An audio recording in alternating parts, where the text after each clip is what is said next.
Dave from DNA Reptilia here. If you've watched some of our previous videos, you know that we're a big fan of Next Level Displays and of their snake racks. Well, here's two of their Generation 1s sitting right here that are actually on top of two of the Generation 2 racks.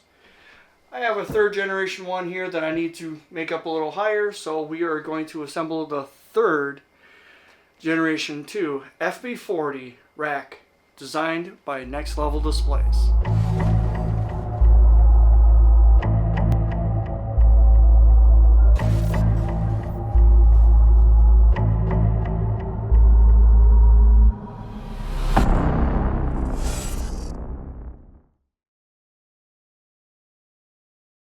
Now, if you get these racks shipped to your house, they will come flat packed. That means you have to assemble them. They're actually really easy to assemble, but you do need a few things. You need a square drive. You can use a drill, but you need to have a square drive. I do believe it is the number 2. And you also need a number 1 square drive. Yeah.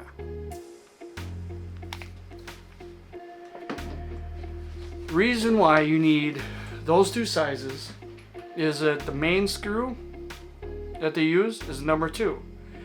You would think, why wouldn't they use Phillips? Well, I'm going to show you. The second screw that they use is for the number 1 tip. See how small the head is compared to a normal? They chose this size head for a reason. We'll get into that in the assembly video. But you also will need a Phillips screwdriver for 1 screw of the whole thing. And almost forgot, there is one other thing that you do need, but you can substitute it for something else. Now, if you have on hand a rubber mallet, that'll come in real handy. But if you don't have a rubber mallet, don't worry, because I know most of you probably have a regular hammer and a chunk of wood. Doesn't matter what kind of wood, you just don't want to use just that end on this material. Now, let's get in what you get. You get a bag of screws with number 1, number 2 heads. You'll be able to tell which ones you need to use for the countersunk holes that they already have. You also get heat tape, all rolled up, cut to the right length, and the plug-in end is already soldered on. You will get 2 sides. One's the left, one's the right. They're exact opposites of each other. You should be able to figure it out. You will get a back. There is a top and a bottom with it. The bottom is a big piece right here that's not machined. The top has a lap on it. Then you get your top. It has 4 little reliefs cut into it, and the front is the part that's actually radiused, so you know which way goes to the front and which way goes to the back. You'll also get 5 shelves, because these do hold 5 tubs in each. You do have a cutout for the heat tape that will slide into a T-shaped slot for each level. It's a continuous run all the way down. No tape required to hold it in place, but if you wanted to, you want to get aluminum HVAC tape. Anything that has to do with heat, this is the tape that you want to use. Now, I'm not an absolute pro at this. I've only built 2 so far, but this is the best way that I figured out how to assemble these racks when you get them delivered to your house. Just to let you know, there's a little notch right here that this part is the front of the rack. Take one of your shelves, the heat tape section you want towards the back, and you also want facing the top. The top has the recessed areas on the very top. This is the top of the rack. Because on the bottom of the rack, it has the exact opposite, so that these are actually stackable. Okay, once again, take your shelf, the heat tape area face the top. That's how I have it laid out right now. And there's these tabs right here that you would put into these slots. This channel right here will self-align and actually hold the shelves straight and give it extra support. Now this is where the hammer comes into play. I know this might be a little bit hard to see because the material is black, and black on black is really hard to see any shadows.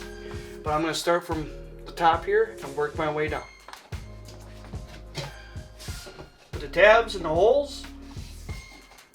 I should say line them up. They're not going to just drop right in. You are going to need to hit the tops right here. This is where the rubber mallet comes into play. It will stick back here just a little bit. Your main concern is getting these tabs in the holes.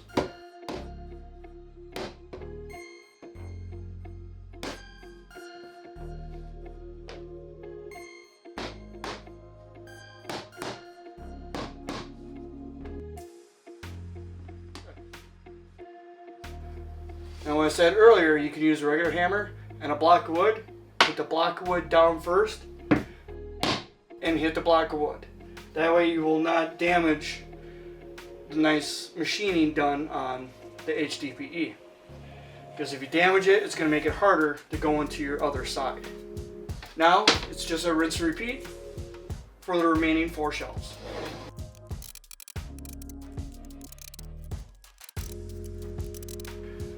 Now that I successfully put in all 5 shelves, I'm going to put it on the other side. It holds together friction fit pretty well, so you can get away with it. Again, make sure that you got the notches facing the top the way you have the bottom piece, or the other side.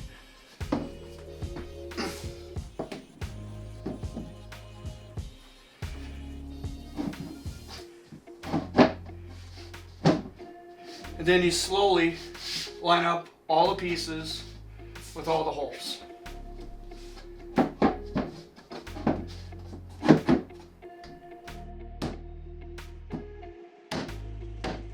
And now you can actually use your hand because it's a nice flat surface with no sharp corners on it anymore. And you just slowly work your way. If they're not lined up, just give it a move.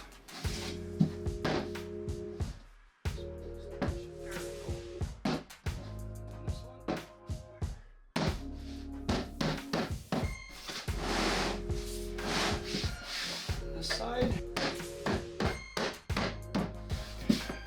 Now you can actually still use your rubber mallet also, or your piece of wood and hammer. Since I have this on its side, I can easily add in a lot of the screws that are involved, which are the bigger head number 2s. So you can easily tell, larger head there, larger countersink. And we got a smaller countersink there, that's where the number 1s will go to. They're all along the back and up on the top along there. Now, a word of caution, don't use the full power of your drill. You're only using a drill to save your wrist from doing it by hand. These screws can strip out the plastic if you use the full power of any drill. You don't want to strip these out, you just want them to snug up everything.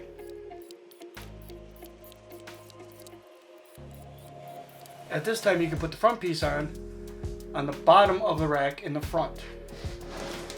There's these 2 channels over here that have a screw on this side and a screw on the opposing side.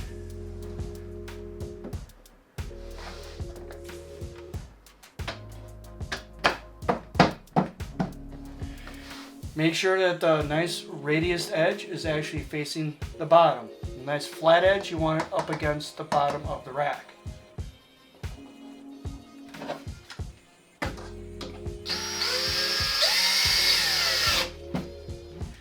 Side 1. Now, because it is such a snug fit, I can easily flip this rack completely over and put screws in on the other side.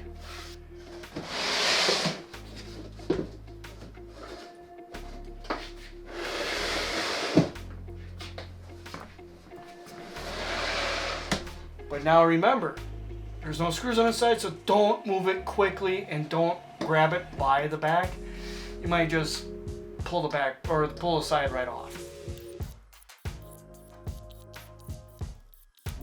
The next piece that you're going to want to put onto this rack is the top. It's actually really easy.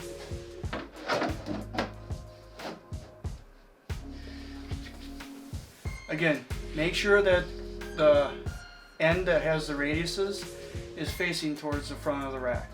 Now you'll be taking the number ones, the one with the really small heads, and putting them in. Make sure the front is lined up so it finds its hole real easy.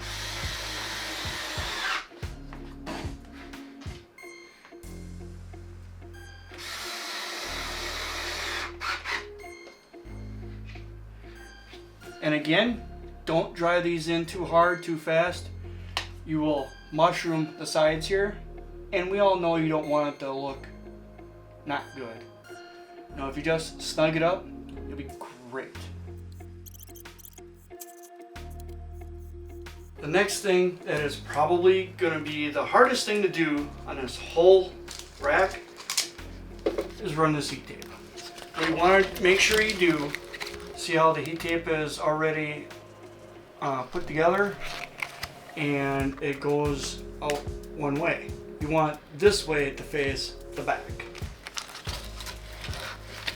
What I did is I unrolled it a little bit. I started over on the left side because that's the side where the notches are on the back for your heat or for your cable for your heat tape. It's on the left hand side. So you want it to come out across here. And there's also a little screw hole here, which is hard to see because it's so dark, which is the only screw that you need the Phillips screw for.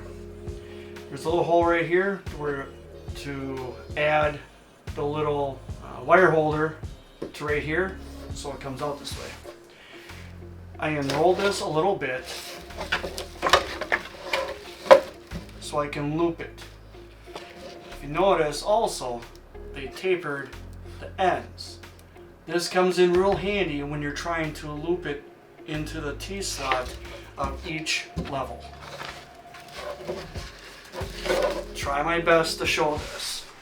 Kind of line it up, bring it back.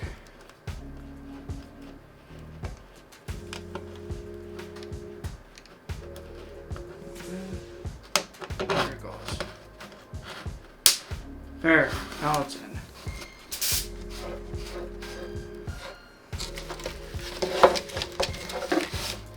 Now when we get to over here, we're going to have to push the heat tape down. That is the tricky part. You're going to want to push down and feed it at the same time. If you get lucky and you push it all the way across, back and forth, it will curl down.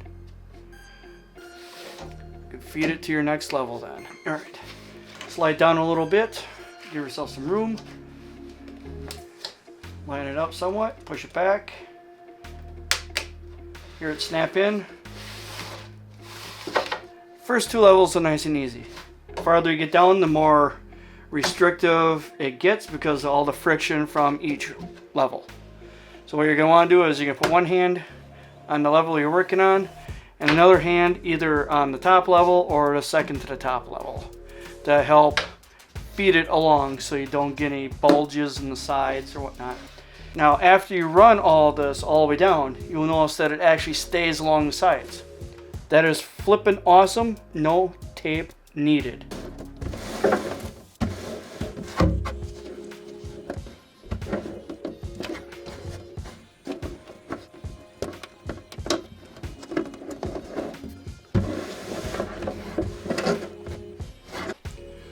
I have the rack front down right now, so I could easily, hopefully, show you where this little hole is.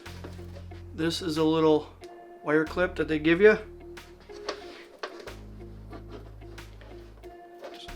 Basically wrap the wire.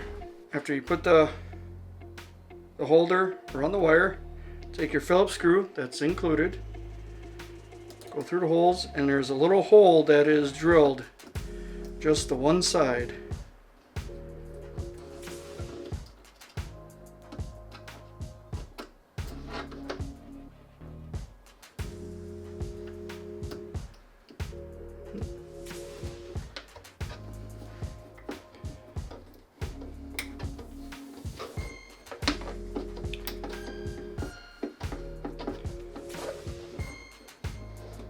This will hold it in place at the proper level where the back it has a notch for it to come through. Now at this time you would normally put your thermostat in there attached to the heat tape. I like to put it on the top shelf. If this is a rack that's on the top, I'll attach it to one of the black lines on the heat tape, because that's where the actual heat actually is coming from. I'll tape it right over top of that with the aluminum heat tape. Now in the middle rack, this one right here, I actually put the thermostat on the very bottom, because this is a bottom rack. I want to make sure that the bottom of the rack is to the right temperature also, because normally that gets to be a little colder. But I do check every level in the racks before I even put a snake in. I check with a infrared temperature gun, or I use a FLIR that can actually attach to my phone. I've done videos on in the past.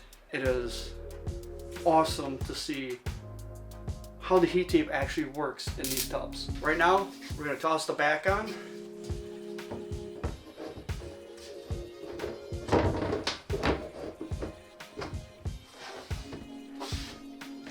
This is another spot where you're going to need to use a little bit of force.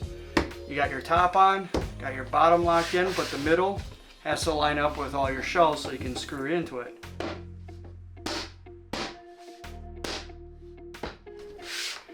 There we go. Nice, loud, sharp snap means it popped right in.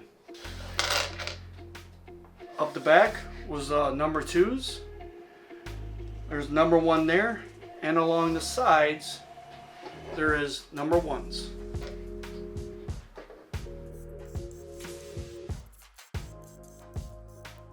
Of assembling all 3 racks, I have 2 extra screws of the number 2s and 2 extra screws of the number 1s.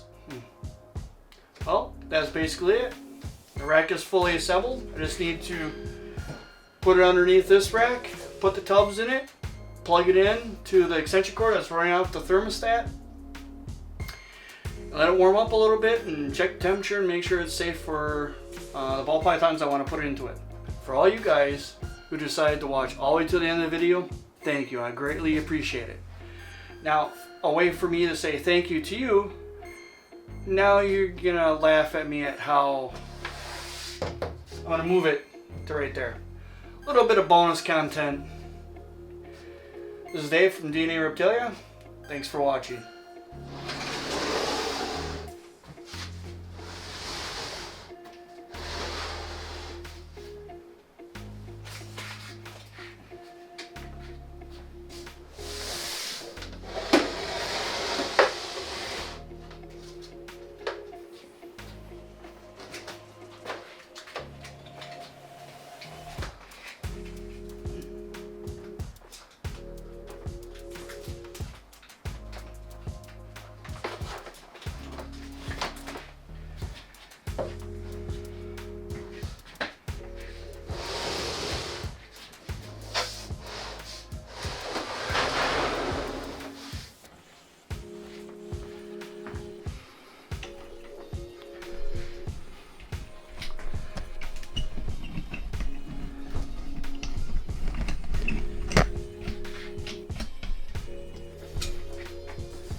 I thought I was going to have a better view in that. Full rack, full of snakes, HDPE plastic. Yeah, that was about 80 pounds. Up off the floor. At least 80 pounds. Thanks for watching.